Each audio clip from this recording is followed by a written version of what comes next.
Este lunes es el comienzo del año lectivo para la mayoría de los niños y adolescentes en todo el país. Algunos del sector privado ya comenzaron la semana pasada y otros lo harán recién desde mañana.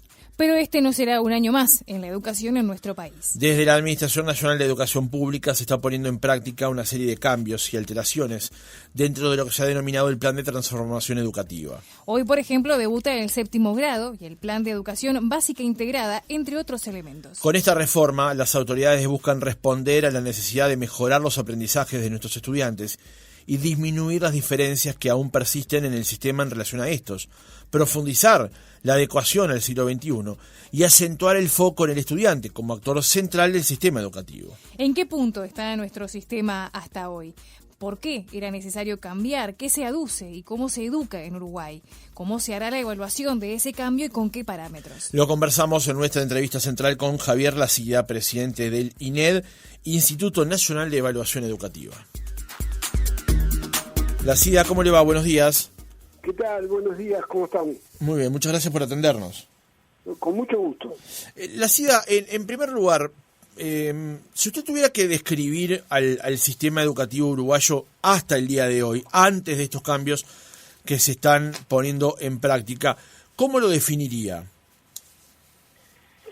Como un sistema que fue muy bueno hasta hace 30, 40 años y que a partir de ahí empezó a tener problemas cada vez más graves y al que le ha costado muchísimo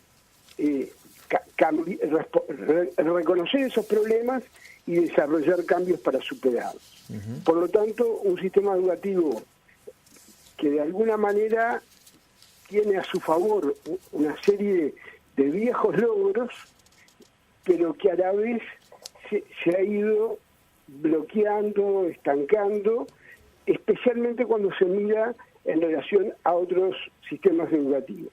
Uh-huh. Y que tiene como uno de sus principales costos, como uno de sus principales problemas, efecto de ese no cambio, de esa dificultad para el cambio, la inequidad. Porque el resultado del no cambio lo pagan, se expresa especialmente en los niños y adolescentes de sectores de menores ingresos, que en Uruguay los niños aprenden menos de lo que se esperaría de lo que se quisiera comparado con lo que se aprende en otras partes, pero los de sectores de menores ingresos aprenden, la distancia es de las más grandes de América Latina. Uh-huh. Y además tiene un problema también de inequidad enorme y una realidad que parecería que no fuera de este país, que parecería de un país con menores niveles de logros de desarrollo económico y social, en la terminación de la educación media. Uh-huh. O sea, un sistema educativo que todos tenemos la percepción que ha sido muy importante para el país, pero que era urgente, o que es urgente, porque no es que el cambio está hecho, el cambio está... No, claro, es un proceso. Que es urgente cambiar. Uh-huh. También quiero agregar otra cosa, porque me parece que es de la coyuntura. Ustedes decían muy bien, no es un comienzo de año más, al inicio de la nota. También no es un comienzo de año más en el corto plazo. Nos olvidamos, digamos, tenemos el riesgo de olvidarnos, no deberíamos perder la perspectiva de que en marzo de los últimos años el tema era el COVID. Claro. Y este año el tema no es el COVID, y eso es una buenísima buenísima noticia. El tema son los cambios, y el COVID, y otra buena noticia, el COVID, los datos que tenemos es que nos pegó menos de lo que pegó a otros sistemas educativos. Uh-huh. Por eso hay condiciones para enfrentar este proceso de transformación. Claro. Porque se gestionó muy bien el COVID, no sin afectaciones. Y como todo en el sistema educativo, los daños son mayores siempre en los de menores ingresos. También los daños de COVID, que fueron muy reducidos, pero también afectaron más a los de menores ingresos.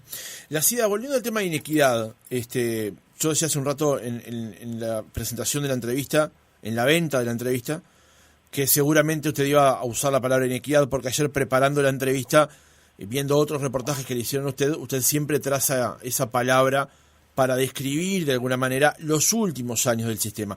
Ahora, profundizando un poco sobre eso, ¿dónde se expresa esa inequidad? Se lo pregunto porque jóvenes del mismo sistema, del mismo año, aprenden de una manera en unos quintiles y de otra manera en otros. Pero además el propio sistema educativo planteaba que docentes mejor formados, con una capacitación mayor, fueran a centros de quintiles altos, mientras que los docentes recién recibidos iban a lugares de contexto crítico. ¿Es el propio sistema el que promovía o promueve hasta el día de hoy esa inequidad? Sí, pero no es una decisión deliberada de ninguna persona. Es un sistema en donde la asignación de los docentes está más pensada, diseñada, organizada para reconocer derechos laborales de los docentes, lo cual está muy bien, pero eso hay que combinarlo con necesidades y requerimientos de los estudiantes, que no siempre coinciden con los docentes, y el problema es que el sistema de asignación de los docentes a los centros es un sistema totalmente meritocrático y por antigüedad, y además con un nivel de rotación que no hay organización que lo soporte en el mundo, porque todos los años están cambiando los planteles, en algunos casos en porcentajes muy grandes, o sea, cambia el 20, el 30, el 40% de un año al otro. Hoy en el mundo hay evidencia y muchos estudios que muestran que los equipos, es tan importante el trabajo del docente en el aula con los estudiantes como el trabajo que hace el equipo docente, como equipo, ¿no? Ahora, si yo, como vemos, como me ha pasado en varias experiencias de cambio y de evaluación, uno ve que en marzo los que están son menos de la mitad, o poco más de la mitad de los que estaban el año pasado, no hay forma de hacer un buen trabajo con ese equipo docente. Claro. Y no hay ninguna organización de ningún tipo, de lo que quieran, educativa, de salud, productiva, que tenga ese nivel de cambio. Ahora, eso es porque hubo una mente maléfica. No, eso es porque esto históricamente se hizo así. Históricamente era mejor que en otros sistemas. En otros sistemas a veces hay mucha discrecionalidad. En otros sistemas ha habido mucha discrecionalidad en la asignación de los docentes, y eso no es bueno. Tampoco es bueno que el único criterio sea la elección del docente en base a la antigüedad, porque ni siquiera es un sistema de méritos basado en el desempeño, es en la cantidad de años que hace que están en el sistema, y con la posibilidad de cambiar todos los años. Todo esto está cambiando de a poco.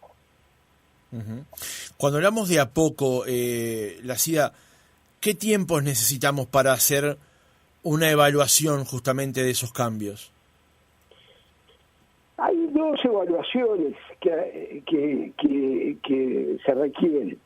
Una que es en el mismo momento, que por ejemplo nosotros estamos haciendo de los María Spínola, que son uno de los cambios importantes que se están implementando, y nosotros estamos colaborando con la ANEP en el monitoreo y la evaluación.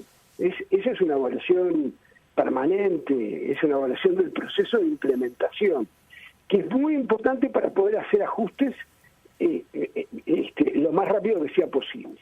Y después hay una evaluación de la cual extraer, esa evaluación permite correcciones en la gestión. Y después hay una evaluación que permite aprender, sacar lecciones de lo que se ha implementado y ver cambios estratégicos, que es una evaluación que requiere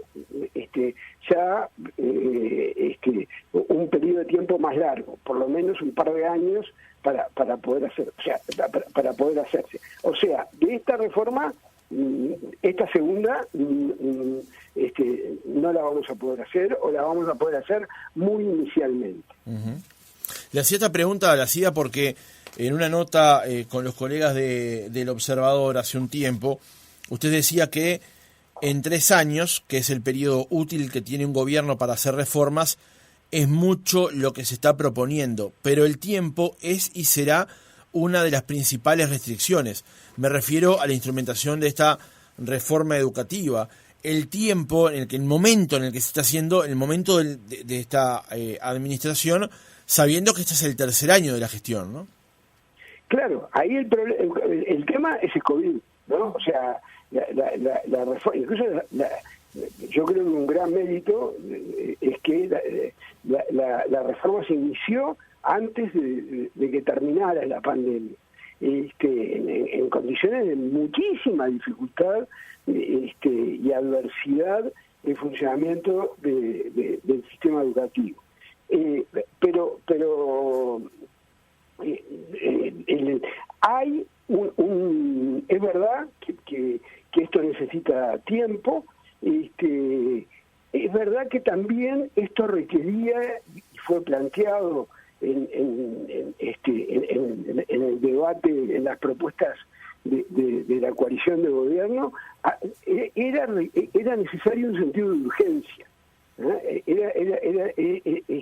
Las reformas son impostergables, porque alguien podría decir, bueno, se manejó bien la pandemia, esperemos, discutamos, diseñemos. No, hay cosas que hay que hacer, que hay que hacer ya. Hoy están empezando las clases. En el Uruguay, hasta ahora, no se sabía qué es lo que se esperaba que los niños y los adolescentes aprendieran.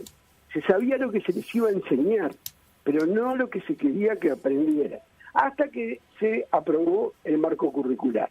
Ojo, el marco curricular tampoco nació en un repollo y es solo obra de este gobierno. Hubo antecedentes, hubo un trabajo preparatorio, hubo discusiones previas. Pero justamente lo que no hubo fue la aprobación formal de una de las decisiones más importantes de política educativa que puede tomar cualquier gobierno, que es definir qué es lo que se espera que aprendan los niños y los adolescentes en cada etapa. Y eso, este CODICEN lo ha resuelto, y hoy tenemos unas referencias que van a ir convirtiéndose en práctica educativa, en mi previsión, progresivamente. Pero el primer paso es tener las referencias, y hasta hoy no existían. Uh-huh. Hasta fines del año pasado no existían. Bien, Lacida, y con respecto a cómo fue comunicada esta reforma, ¿usted piensa que la comunicación en materia de cómo iban a darse los cambios fue buena? Y se lo pregunto porque fue algo muy cuestionado, el tema de cómo fue comunicada en una primera instancia, de quiénes estuvieron involucrados en esta reforma, y después también todo lo ocurrido en aquellos encuentros cara a cara, donde el presidente del CODICEN de la ANEP, Robert Silva, fue, como quien dice, el protagonista de la comunicación de esta reforma. Nosotros no evaluamos hasta el momento lo que no quiere decir que no lo podamos hacer. Hemos tenido el foco puesto en otros componentes del proceso de cambio y del funcionamiento del sistema educativo. Mi impresión es que hay un debate, como suele haber en todos los procesos de reforma fuertes. Que haya habido el debate muestra que existió algún espacio de discusión, de consulta y de comunicación de lo hecho. Hay un esfuerzo muy grande de formación docente que incluye como en relación a la reforma, que incluye como primer componente la transmisión, la comunicación. Hay documentos que son muy claros. una característica de esta transformación es haber dicho con claridad, primero en versiones preliminares, que fueron discutidas, y después en documentos ya definitivos. A mí, la verdad, mirando la historia del sistema educativo, que le cuesta mucho más cambiar y la fuerza que uno percibe como la fuerza más importante del sistema educativo, en los últimos 30, 40 años, es la inercia, es la continuación de lo que se venía haciendo.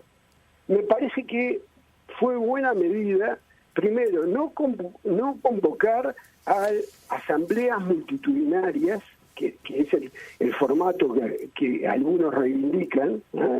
El Congreso de la Educación, que en mi opinión es un pésimo formato para el proceso de consultas, y además en algún momento terminar la discusión. Bueno, se escuchó, hay enormes diferencias. FENAPES, que es uno de los cuestionadores más fuertes del proceso de transformación, está postulando una visión de la educación diametralmente opuesta. Y está documentada, hay un documento de propuesta de política educativa, está dicha, está planteada, no es que no ha habido oportunidad de que se planteara. Ahí se plantea, por ejemplo, este instituto que yo hoy estoy dirigiendo, que estamos dirigiendo junto con Guillermo Fossati y Pablo Cayani, que somos los integrantes de la comisión directiva, FENAPES plantea eliminarlo, el instituto, y dejar de hacer el documento que aprobado en el Congreso de Política Educativa de diciembre. Uh-huh. Entonces, cuando se habla de participación y de consulta, hay que mirar cuál es la conversación que ha existido. Es una conversación entre un planteo que dice, vamos a hacer cambios, y en todo caso, como escuché hoy de mañana a Robert Silva, vamos a revisar y ajustar. Y nosotros hicimos el año pasado una encuesta a docentes, que a mí me pareció súper interesante, sobre un componente que estábamos estudiando en ese momento, que era pensamiento computacional, que es una de las grandes áreas, una de las 10 grandes competencias que se propone incorporar, que por más que se había hecho el esfuerzo enorme del CEIBAL, no estaba incorporada al programa curricular. Bueno, ahora se incorporó. Nosotros el año pasado hicimos pusimos el foco ahí y le preguntamos a los docentes qué pensaban. Hicimos dos grupos de preguntas. ¿Qué pensaban del objetivo de incorporar la competencia del pensamiento computacional y qué estaban haciendo ellos? ¿Y saben cuáles fueron las respuestas? Las respuestas mayoritarias de los docentes fueron: tenemos dudas del pensamiento computacional, tenemos dudas de incorporar la competencia, vemos pros y vemos contras. Ahora, la gran mayoría estaban trabajando con las herramientas que ofrece el plan CEIBAL orientadas al desarrollo del pensamiento computacional. Y a mí, la verdad, me da la impresión que esa posición de los docentes, no de los sindicatos, es una posición muy profesional y muy razonable. Es decir, bueno, muy prudente, es decir, vamos a ver, porque esto del pensamiento computacional como objetivo educativo es nuevo. Vamos a estudiarlo, vamos a discutirlo, pero vamos a cambiar la práctica. No vamos a venir haciéndolo. Si tengo herramientas nuevas, no voy a no usarlas, como era lo que se promovía en determinado momento. Que hubo resistencias y críticas muy fuertes al plan CEIBAL. Sí, y doctor, que se usaba muy poco hasta la pandemia. Se usaban minoritariamente. La pandemia fue el gran empujón, y con gran responsabilidad los docentes dijeron, bueno, acá hay que recurrir a esto. Y el dato muy interesante es, en la medida que recurrieron, no solo las usaron en la pandemia, sino que las siguieron usando después de la pandemia. que ese es otro dato que está medido, que está registrado. El uso de las herramientas informáticas en el proceso educativo aumentó muchísimo en marzo del 2020, pero no volvió a los niveles del 2019 el año pasado, claro, cuando se retiró la pandemia. Claro. Doctor, no me quiero alejar un poco del objeto de la charla, pero usted decía, y de alguna manera deslizaba alguna crítica con respecto al Congreso de la Educación, ese instrumento que nació, que se creó, digamos, con la Ley de Educación del 2008. Brevemente, ¿por qué discrepa con la utilización de ese instrumento? Porque representa la opinión militante y subrepresenta la opinión de los docentes, de la mayoría de los docentes, de la mayoría de la familia. Yo participé del primer congreso, el primer congreso de la educación, en el que participé, propuso la estatización de toda la educación, o sea, la eliminación de la educación privada. El Partido Nacional había propuesto la creación del Instituto de Evaluación Educativa en los documentos preparatorios del Congreso. El Congreso eliminó la propuesta y el Ministerio de Educación, cuando mandó el proyecto de ley, recuperó aquella iniciativa del Partido Nacional y yo creo que fue un acierto y lo incluyó en el proyecto de ley. Doy todos estos datos en el sentido de que predomina una visión militante y una visión inercial, estática. Si ustedes miran los documentos de propuesta educativa de FENAPES, son documentos de no cambio, donde lo que dicen es se necesita más participación y más recursos. Y esas visiones son las que predominan con ese formato de participación. Porque ha habido mucha participación de docentes en distintos ámbitos, de distintas maneras, y ha habido mucha discusión, y es buenísimo que haya discusión. Lo que es terrible es que cuando no hay acuerdo, esa discusión se termina expresando en paros. Eso me parece una consecuencia equivocada de la discusión. Pero que haya discusión, para mí, bienvenida a la discusión y vale la pena darla. Yo, la verdad, miro los documentos. FENAPES, frente al documento de marco curricular, el delegado docente de FENAPES dijo: yo reivindico el enfoque enciclopédico. El enfoque enciclopédico, yo hacía tiempo que no escuchaba reivindicarlo, es un enfoque que fue muy bueno y muy importante hace más de 50 años en el desarrollo educativo. Ahora, y esos son los enfoques que predominan cuando uno a la participación le da ese formato centrado en los aparatos militantes. Ese enfoque enciclopédico, entonces, doctor, es aquello que usted decía hace un rato, de saber qué es lo que voy a enseñar, no aquello que van a aprender. Es más, es eso, y es todavía más que eso, es pretender enseñar todo, porque la enciclopedia era el compendio de lo que se sabía, algo que a principios del siglo XXI, yo creo que todos reconocemos que es inviable. Los buenos currículos de hoy son los currículos que seleccionan, que priorizan. No fue la experiencia curricular, los cambios curriculares menores que habían previos a del año pasado, habían sido cambios curriculares que habían agregado contenido. Me explico, que iban, en mi opinión, en la dirección equivocada. El tema no es agregar contenido, sino priorizar competencias. Incluyendo los contenidos, porque ahí hay una discusión equivocada que son dos cosas opuestas. No son opuestas, yo creo que ha quedado clarísimo, ni siquiera se eliminaron las asignaturas. Lacida, y para usted entonces, ¿dónde están las principales fortalezas de esta reforma? ¿Está en la inclusión de la educación por competencias? ¿Está en el marco curricular donde incorporan, por ejemplo, materias más vinculadas a todo lo que tiene que ver con la ciencia y la tecnología? También, obviamente, la incorporación de todo esto que expolió la pandemia del uso de estas herramientas nuevas digitales. ¿Por dónde pasan las principales fortalezas de esta reforma?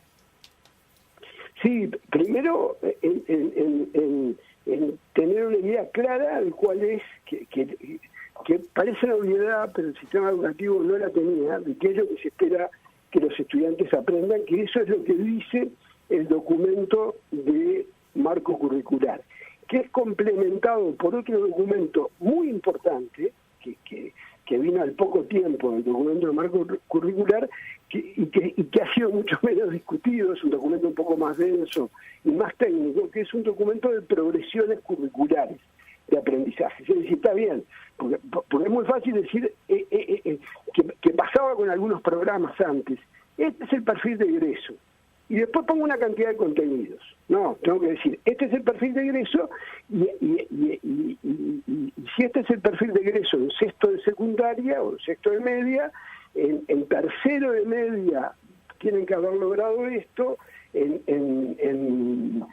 o ahora es noveno, en noveno año tienen que haber logrado esto, en sexto año tienen que haber logrado esto, en primaria, etcétera.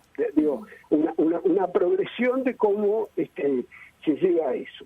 Lo otro es incorporar, es una visión mucho más integral. Uh-huh. La visión enciclopédica y contenidista es una visión solo intelectual y solo referida a información. El enfoque moderno es un enfoque centrado en lo que el estudiante hace con esa información. La información tiene que estar, es imprescindible, pero es importante que el estudiante haga, que el estudiante se apropie de eso que se le ofrece, y que eso sea la referencia, y que el sistema garantice, que ese es un problema, es tal vez el problema más importante de la inequidad.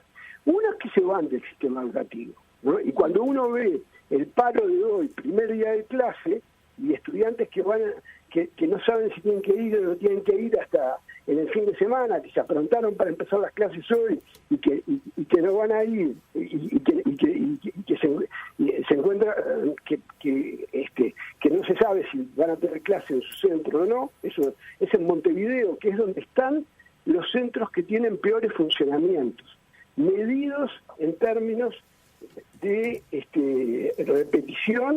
Uh-huh. y abandono, ¿no? Los centros que funcionan mejor en términos de repetición y abandono son los del interior. Entonces, el sistema educativo está dando pasos en ese sentido, es decir, bueno, esperamos que aprendan esto, y le dice a los docentes, organice su asignatura para lograr que el estudiante aprenda esto. Y cuando dice que es lo que quiere que el estudiante aprenda, no se refiere solo a los contenidos tradicionales, traducidos o expresados en competencias, que son muy importantes, sino que incorpora otros, como este de pensamiento computacional o perseverancia, actitudes socioemocionales que nosotros hemos observado que son muy importantes como condición para aprender, y que son parte del proceso de maduración de las personas. Uh-huh. Eso está incorporado al currículum, está incorporado a lo que se espera, a lo que el sistema educativo le dice a los estudiantes, a las familias y a los docentes, que espera que los estudiantes logren. Y otro cambio que me parece, porque va en la línea de esto de la equidad, que yo planteaba, es el de algunos centros, que especialmente en media, en donde tenemos el problema más grave, que es un problema grave, es un problema grave que se ve en media, pero que no es de media, que empieza en primaria, porque los mismos que que ya los que venían teniendo problemas de aprendizaje en primaria o los que habían repetido en primaria. Eso, en primaria hay unos dispositivos creados, como los maestros comunitarios, que hay que fortalecerlos para atender estos desafíos de equidad. En media son los centros, son una creación, una innovación, que son los centros María Spínola, que son centros que concentran recursos, innovaciones, formas de trabajo distintas, trabajo en equipo, que es algo que en media es muy difícil con la cantidad de docentes que hay. En primaria es más viable, más fácil, en los centros de educación media. Bien, Lacida, en el cierre del reportaje, el INED tiene muchos instrumentos para hacer mediciones, algo ya habíamos avanzado, por ejemplo, se habla de aristas y demás. ¿Cómo van a ser los instrumentos de medición para este año y con qué criterios se van a aplicar? Bueno, es bueno que los instrumentos de medición se mantengan y a la vez se adapten a los cambios. Las dos cosas, porque es bueno poder mirar la serie, ¿no? Es bueno poder mirar la historia. Entonces, nosotros por ahora, el año pasado, a fin de año, aplicamos una nueva prueba de aristas en tercero de liceo, que ahora la estamos analizando, que va a servir de alguna manera como línea de base. En esto estaban los aprendizajes en educación media cuando empezó la reforma, digamos, y cuando terminó el COVID. De alguna manera es como no fue buscado, pero terminó siendo una muy buena fecha porque se aplicó en los últimos meses del año 2022. Esa es una herramienta muy importante. Otra herramienta muy importante es el informe de estado de la educación que se publica de nuevo este año, que ahí sí va a haber una visión más global de los procesos de cambio, con dimensiones como esta que ustedes estaban planteando, referida a sus principales componentes, a las estrategias de implementación, a los objetivos que se planteó el Plan de Política Educativa Nacional, que es un instrumento de política educativa incorporado por la Ley de Urgente Consideración y el Plan Quinquenal de la ANEP, ver en qué están esas metas, y después yo quisiera agregar un tercer componente, que es el sistema tiene mucha información, que es un componente que nosotros hemos ido valorando crecientemente a lo largo del tiempo, y que este gobierno ha priorizado muchísimo, que es aprovechar y compartir la información que el sistema tiene, que hoy es muchísima para poder mejorar la gestión, ¿no? Es que eso lo saben muy bien en su práctica cotidiana los maestros en primaria a través del sistema URI, en donde tienen muchísima información sobre los estudiantes, sobre los niños, sobre el proceso de aprendizaje,